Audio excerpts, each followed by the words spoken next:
ये कहानी है ऋषभदेव प्रभु की। ऋषभदेव के पिताश्री का नाम नाभिराजा था और माता का नाम मरुदेवी था। ऋषभदेव प्रभु ने 2 शादी की थी। उनकी 2 पत्नियां थीं, एक का नाम सुमंगला और एक का नाम सुनंदा।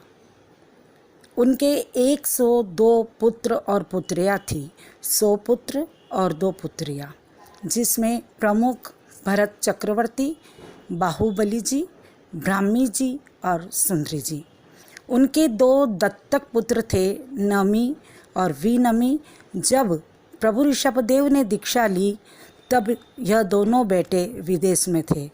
बाद में जब आए, उन्हें पता चला कि उन्हें राज्य नहीं मिला, तो वो प्रभु के पीछे पीछे चलने लगे और प्रभु की उन्होंने बहुत सेवा की।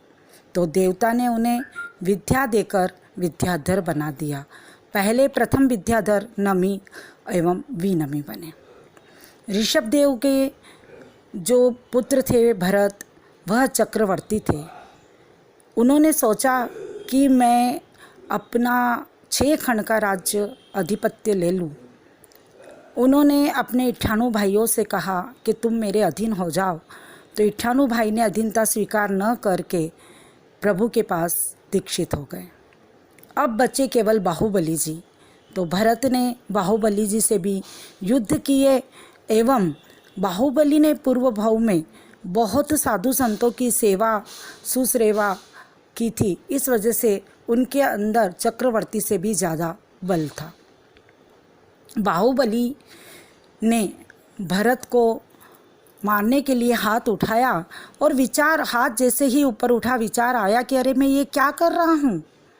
और उन्होंने उस उठे हुए हाथ से अपना पंचमुष्टि लोच कर दीक्षित हो गए। दीक्षित होकर मन में ये विचार आया कि अरे मेरे तो छोटे भाई है 98, मैं उनको वंदन क्यों करूं, मैं तो वन में जाकर तपस्या करूं। और वो वन में जाकर ध्यानस्थ हो गए। 1 साल की कठोर तपस्या करने के बाद भी उनको केवल ज्ञान नहीं हुआ, क्योंकि उनके मन में अभिमान था। ऋषभदेव प्रभु ने अपनी दोनों पुत्रियों से कहा, सुंदरी एवं ब्राह्मी जी से, कि जाओ, एक अभिमान के कारण केवल ज्ञान रुका हुआ है, तुम अपने भाई को सचेत करो। ब्राह्मी जी और सुंदरी जी ने जाकर एक गीत गाया कि वीरा गज थकी उतरो। तो बाहुबली ने सोचा कि मैं गज पे कहाँ हूँ, ये साध्विया होकर झूठ बोल रही है। पर फिर विचारधारा चली तो पता लगा कि मैं अभिमान के हाथी पर सवार हूँ।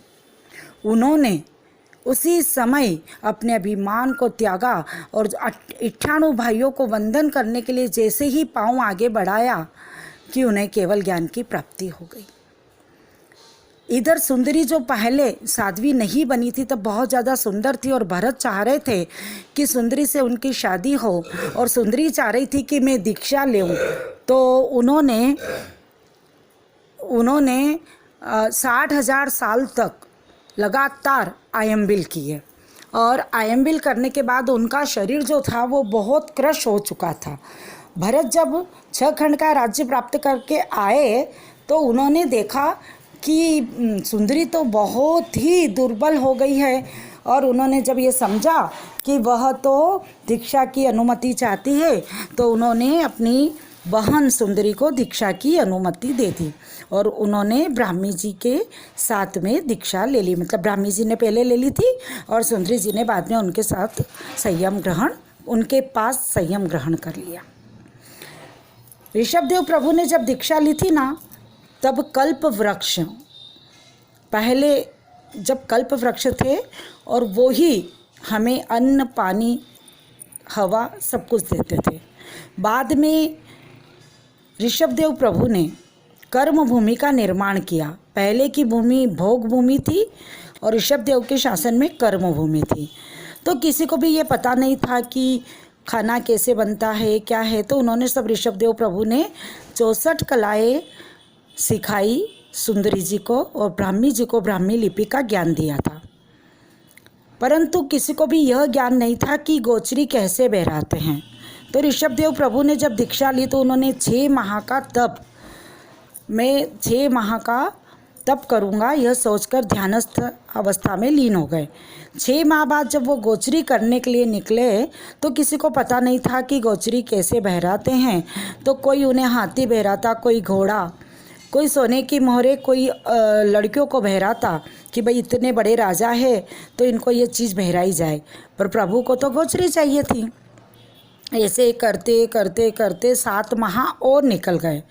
एक दिन वो हस्तिनापुर गए तो वहाँ का राजा बाहुबली का पुत्र सोमप्रभ था और सोमप्रभ का पुत्र था श्रेयांश कुमार। तो श्रेयांश कुमार ने जब ऋषभदेव प्रभु को आते देखा तो उन्हें एकदम जाति स्मरण ज्ञान हुआ। अरे, पूर्व भाव में तो मैं इनकी पत्नी था और ये मेरे पति थे और हम लोगों ने दीक्षा ली थी और गोचरी को इस तरह से बहराते हैं।